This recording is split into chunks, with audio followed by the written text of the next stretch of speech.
God be the love to search and keep me. God be the prayer to move my voice. God be the strength to now uphold me. Oh Christ, surround me. Oh Christ, surround me.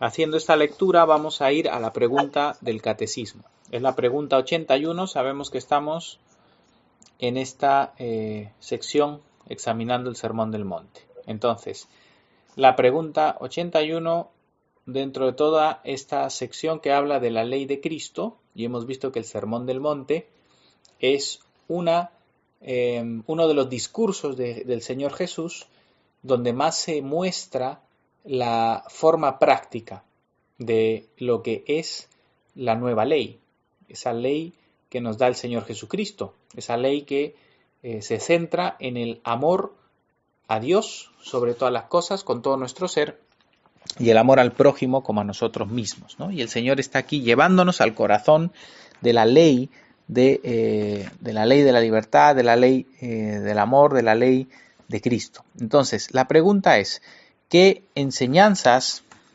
encierran el Sermón del Monte? Y vamos a leer las que nos tocan hoy, hermana Silvia, que serían la pregunta o el punto 8, 9 y 10 de la respuesta. No entiendo. Que leas la 8. La 8. ¿Esto? La 9 y la 10. Ya. Mandamientos acerca de la limosna y las obras de misericordia. Mandamientos acerca de la oración. Mandamientos acerca del ayuno. Muy bien. Esos son los 3 puntos de toda la descripción que estamos viendo del Sermón del Monte, que hemos tocado hoy, en este capítulo 6 de Mateo, ¿verdad? Si nosotros hacemos un pequeño recordatorio de lo que venimos viendo, el inicio del Sermón del Monte, ya lo hemos visto, habla de las bienaventuranzas, de aquellos que son ciudadanos del reino, es decir, discípulos de Cristo, y las características que los hacen bienaventurados, ¿no? Es decir, muy felices. Y muy felices, pues hemos visto varias características, ¿eh?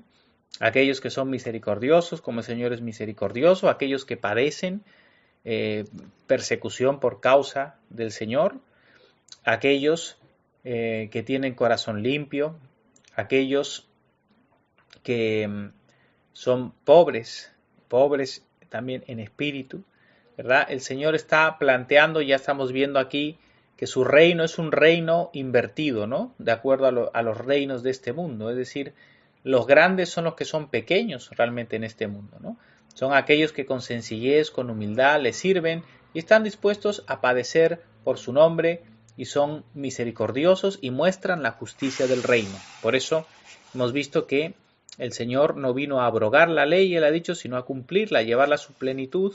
Y si la justicia de los ciudadanos de su reino no es mayor que la de los escribas y los fariseos, les dice, no entraréis en ese reino, ¿no? Entonces, ya hemos visto que el Señor Jesús ha llevado la ley de Dios a su verdadero sentido y su plenitud. Y por eso, habiendo dado ese enunciado, Él ha empezado a explicar la plenitud y el sentido correcto y perfecto de los mandamientos que ya desde el Antiguo Testamento se habían dado, pero el pueblo los había interpretado un poco a su forma y había desvirtuado muchos de ellos. Vimos ese mandamiento de no matar, el Señor lo lleva a la plenitud de realmente no odiar, ni sentir ira, ni insultar, la plenitud del mandamiento del adulterio, que ya habíamos visto que no solamente era lo físico, sino también lo que está en los ojos, en los pensamientos, en el corazón, la realidad del divorcio, ¿verdad? Como algo que Dios aborrece, también la prohibición del juramento, esto lo vimos en la clase anterior, y la veracidad del ciudadano del reino, que nuestro sí sea sí y nuestro no sea no, que no, el cristiano no debe pronunciar un juramento, ¿verdad? Sino que su palabra debe ser fiable. la prohibición también de la venganza, ¿verdad? Y de más bien, y de retribuir mal por mal, sino que el cristiano debe retribuir bien por mal. Y el mandamiento tan importante de Cristo de amar incluso a nuestros enemigos, ¿no? Es decir, hacerles bien y devolver el bien cuando incluso nos han hecho mal. Entonces, todo este es el contexto que hasta aquí estamos viendo de la ley de Cristo en este sermón del monte. Y ahora el Señor, estando hablando de esta interpretación recta y perfecta de los mandamientos y llevándolos a su plenitud, ahora el Señor va a tocar tres aspectos muy importantes de lo que ya los judíos consideraban como las tres principales obras de la piedad o de la religión, ¿verdad? Eran las tres manifestaciones o obras principales de una verdadera piedad. Y estas tres obras, estos tres aspectos de la vida piadosa eran la limosna, ya lo hemos visto en alguna ocasión, la elemosune, que es obviamente se refiere a las obras de misericordia por el bien del que está en necesidad. Esa es la limosna. Esa palabra, ya sabemos, elemosune, justamente se refiere a eso, a la misericordia, ¿no? Luego la oración es esa otra obra de la piedad principal, la oración, y la tercera, el ayuno. Son estas tres fundamentales, son piezas fundamentales de la espiritualidad ya para los judíos, y el Señor Jesucristo, como vemos aquí, de ninguna manera las está quitando de la vida espiritual de sus discípulos, todo lo contrario. Lo que está haciendo el Señor es reafirmarlas, pero ponerlas en línea, es decir, una vez más, al igual que los mandamientos que ha tocado antes, Él está aquí poniéndolos una vez más en su sentido correcto, en su sentido pleno. Y por eso Él empieza allí en el capítulo 6 y dice: guardaos a sus discípulos. ¿De qué deben guardarse sus discípulos? Dice, de hacer vuestra justicia delante de los hombres para ser vistos de ellos. De otra manera no tendréis recompensa de vuestro Padre que está en los cielos. Este es un enunciado general para tocar todo este tema y estas tres obras de la piedad.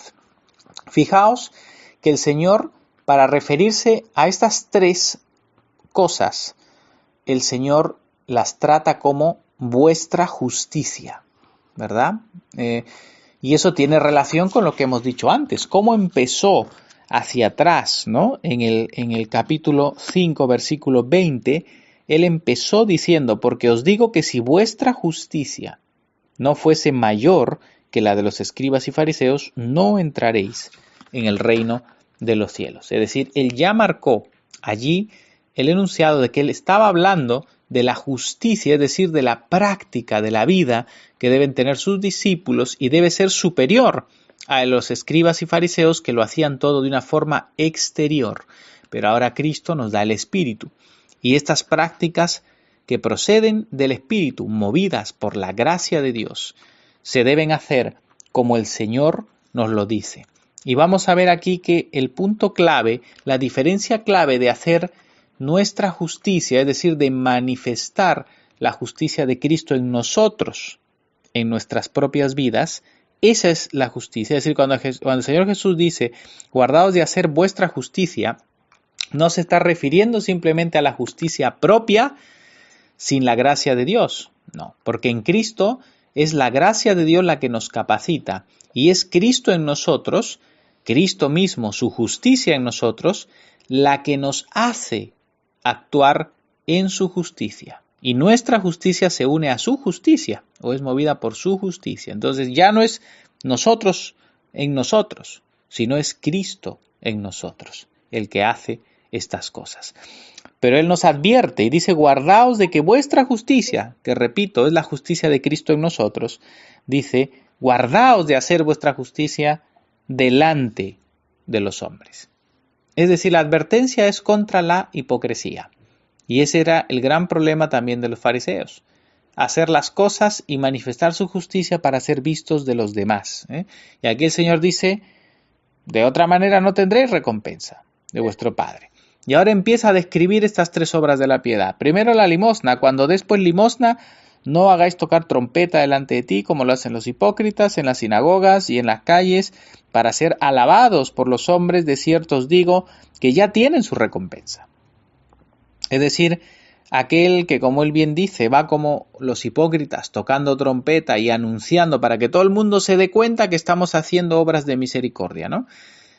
El que ya va haciendo esto con la actitud y con el corazón de ser visto para que la gente diga qué bueno es, mira, ¿no? Él cómo hace las cosas, las obras de misericordia, el que hace el bien pensando en esto, dice el Señor, ya tuvo su recompensa, porque ya ha sido reconocido, exaltado, ¿no? Mas cuando tú des limosna, dice que no sepa tu izquierda lo que hace la derecha. Es decir, esto es una hipérbole del Señor, pero significa que hagamos en secreto, sin hipocresía, sin tocar trompeta, sin hacer alarde del bien que hacemos, ¿verdad? Eso no significa que no podamos tampoco contarle a nadie o compartir con nadie lo que hacemos, sino que el Señor se está refiriendo a lo que hay en nuestro corazón. Si lo que estamos buscando es el reconocimiento de los demás o verdaderamente hacer el bien porque amamos a Dios y amamos al prójimo. Entonces, para que sea tu limosna en secreto y tu Padre que ve en lo secreto te recompensará en público. Entonces el Señor afirma esta obra de la piedad, que es la limosna, las obras de misericordia, que en tiempo de Jesús y en la historia casi siempre se han reducido a dar el sustento al pobre, ¿no? Es decir, darle alguna moneda o dinero al pobre, lo que necesita, pero en un sentido amplio, la limosna, la elemosune, se refiere a todo lo que tú puedas suplir en el que necesita, ¿verdad? El que necesita lo material, el que necesita lo espiritual, el que necesita compañía, la compañía, el que necesita cariño, es decir, la misericordia es suplir lo que el necesitado tiene en muchos ámbitos de la vida. Y como vemos, el Señor aquí no dice que esto es algo que no se da a practicar, ni muchísimo menos. La limosna está presente en todo el Nuevo Testamento. Los apóstoles afirman la importancia de la vida llena de obras de misericordia y de elemosune, de la limosna, de dar al que no tiene, ¿no? Entonces, esto tiene que ser parte muy importante de la espiritualidad del cristiano, del ciudadano del reino. El ciudadano del reino no puede ser indiferente a la necesidad de las personas, a la necesidad material, a la necesidad espiritual, a la necesidad de cariño, a la necesidad de compañía, a suplir al enfermo, a visitar al enfermo, a ayudar al desvalido, a la viuda, al huérfano, al que está solo. Eso es parte de la responsabilidad y del mandamiento de Cristo para su pueblo, para los que son suyos, y no se debe descuidar esto, y esto requiere esfuerzo, requiere sacrificio, requiere trabajo, no siempre hay ganas de hacer esto, no es fácil, darle al que necesita es difícil, porque a veces no te van a retribuir bien, a veces incluso los pobres, a los que se les lleva algo de comida, o un anciano al que se visita, son desagradables. Son personas que ni siquiera dan las gracias, se comportan mal, no escuchan, tienen malas actitudes, muchísimas veces no son ni siquiera pues convertidos, pero eso no tiene nada que ver. La misericordia no es solamente para los que son convertidos, la misericordia es abierta a todos. Y estos actos de misericordia Dios nos manda a hacerlos con todo el que necesita y está alrededor nuestro. Y es nuestra responsabilidad y tenemos que buscar hacerlo, procurarlo con esfuerzo, con afán, detectar a estas personas, buscarlas y hacer el bien, dar misericordia. Entonces, pero hacerlo, como dice el Señor, desde el corazón y no para ser vistos, ¿no? La segunda es la oración.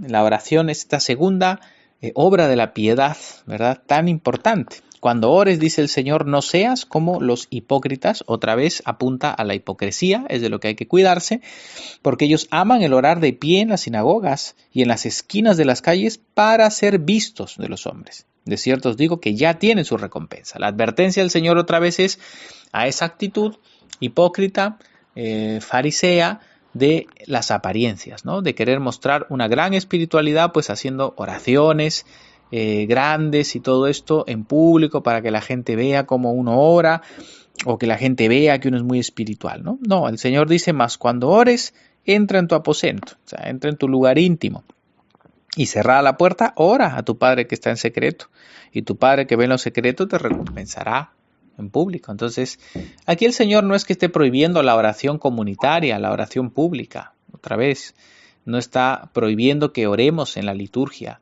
cuando nosotros celebramos el culto al Señor, que oremos comunitariamente, claro que no. Lo que está enfatizando aquí el Señor es otra vez esa oración cargada de hipocresía y de apariencias, ¿no? Lo que Él quiere es una oración sencilla en el corazón y, por supuesto, que cada cristiano sepa orar íntimamente a Dios y no solamente externamente como apariencias, ¿no? Y orando dice, no uséis vanas repeticiones como los gentiles, como los paganos, que piensan que por su palabrería serán oídos. No os hagáis pues semejantes a ellos, porque vuestro Padre sabe de qué cosas tenéis necesidad antes que vosotros le pidáis. Otra advertencia del Señor es que orando no imitemos, dice, a los paganos. Aquí no se está refiriendo ya a los judíos, ¿eh? En la otra parte sí, ha hecho referencia más a los judíos, pero aquí hace referencia a los paganos, a los gentiles, ¿eh? Y dice que ellos hacen vanas repeticiones, ¿no? En todas las, digamos, las religiones del misterio y todas esas religiones romanas, todas estas religiones que rodeaban en la época de Jesús, ¿no? Se hacían una serie de oraciones vacías, ¿no? Eso es lo que significa vanas. Vano es vacío. Vanas repeticiones que hacían los paganos. Y el Señor está advirtiendo a que los suyos, su pueblo, no imite las vanidades de los cultos idolátricos paganos y sus formas, ¿no? Eso es lo que está advirtiendo el Señor. Digo esto porque algunas personas que son enemigos de la liturgia y de las oraciones litúrgicas quieren llevar este versículo a decir que no se debe orar, por ejemplo, el Padre Nuestro, ¿no? Que no debemos orar repitiendo una oración escrita, ¿no?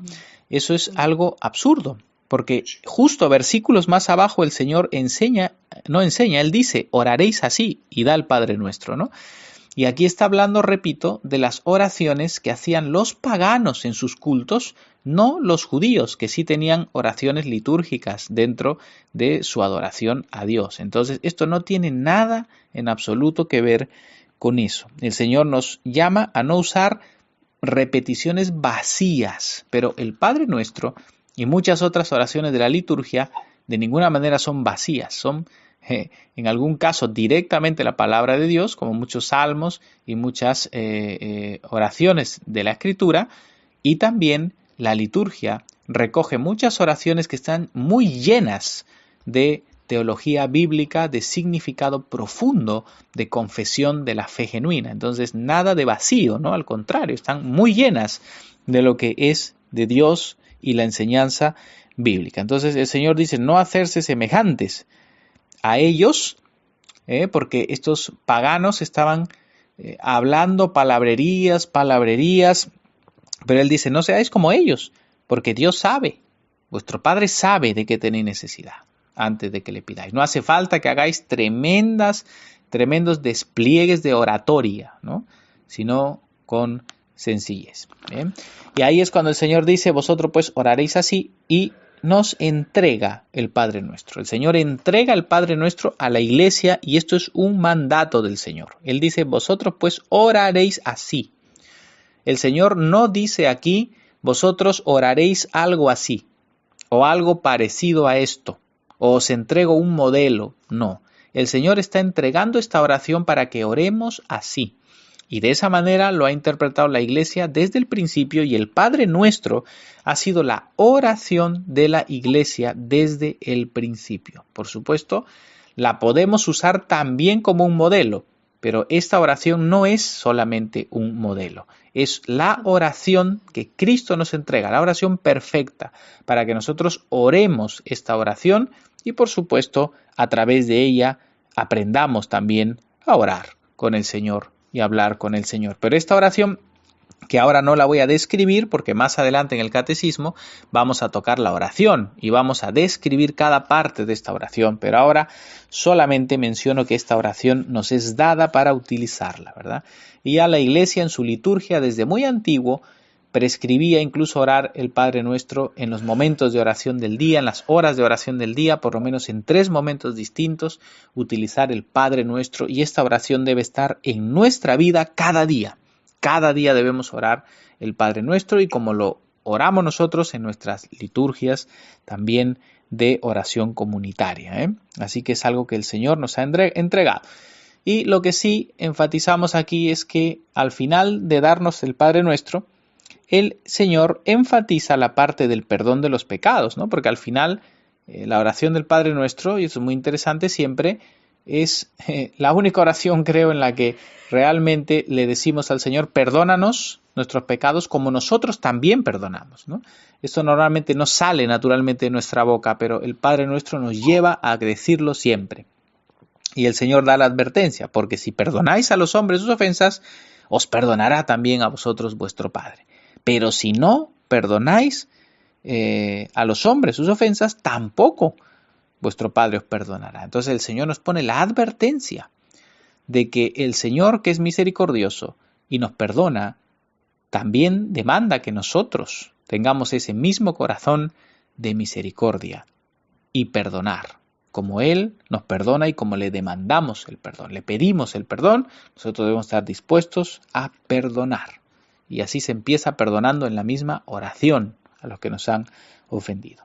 Y en tercer lugar está el ayuno. El ayuno es esta tercera obra de la piedad, ¿verdad? Y dice el Señor otra vez, cuando ayunéis. Fijaos que hasta aquí siempre dice, cuando deis limosna, cuando oréis, cuando ayunéis. Repito, el Señor está reafirmando estas prácticas en su pueblo, en la iglesia, como su ley.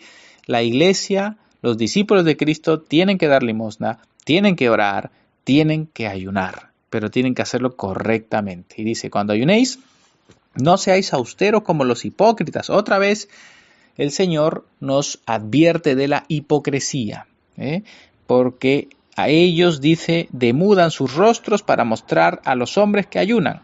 De cierto os digo que ya tienen su recompensa. Es decir, el Señor nos dice que nos guardemos de esa actitud de aquellos que cuando ayunan, una vez más hipócritamente lo que quieren es aparentar. Quieren que todo el mundo se dé cuenta de su ayuno, de su espiritualidad, del sacrificio que está ofreciendo a Dios y le reconozcan en su gran espiritualidad. Y eso, dice el Señor, eso es ser hipócritas, ¿verdad? Y de eso tenemos que guardarnos porque dice, de cierto ya tienen su recompensa, ya han sido reconocidos por los que lo han visto. Él buscaba eso, esa actitud de su corazón y lo ha conseguido.